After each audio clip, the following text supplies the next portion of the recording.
Terungkap ini sosok wanita yang teriak kasar ke Anies saat debat Capres duduk di belakang pendukung Prabowo Gibran. Debat calon presiden antara ketiga calon yang digelar KPU Republik Indonesia pada Minggu 7 Januari 2024 malam. Terekam kamera dan viral ada seorang tamu undangan yang berbuat tidak sepantasnya dan sangat dilarang. Pada video yang beredar dan viral, terekam ada seorang wanita atau emak-emak yang berteriak sangat tak pantas yang ditunjuk ke Capres Anies Baswedan saat debat.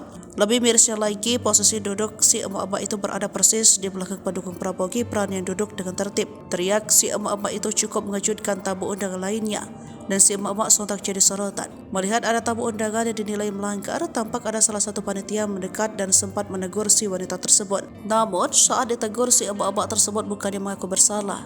Tampak si emak dari ekspresinya merasa tidak terima atas teguran yang diterimanya. Sosok wanita yang tidak diketahui identitasnya ini mengaku undangan dari pria yang bernama Hasim terkait kehadirannya dalam debat Capres. Dengan lantang si wanita tersebut dirinya diundang, dan seolah nama disebutnya itu menggertak si panitia menegurnya. "Saya undangan Pak Hasim loh," ujar si wanita tersebut kepada seorang pria yang menegurnya. Entah siapa sosok orang bernama Hasim tersebut.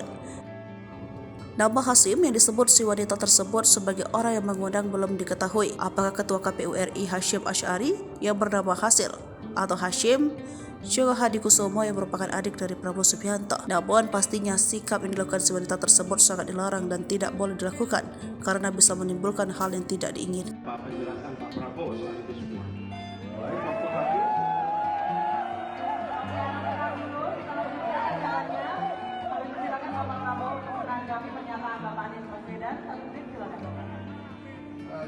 Jadi semua dan saya saudara ungkapkan itu keliru semua. Jadi saya bersedia kita duduk. Masing-masing berkapasitas tadis turun semua suaranya.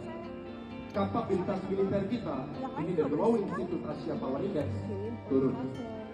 Proporsi anggaran pertahanan kita sumbernya IISS Military Balance Plus turun.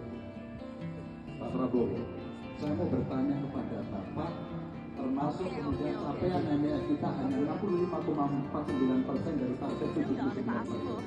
Mengapa terjadi penurunan?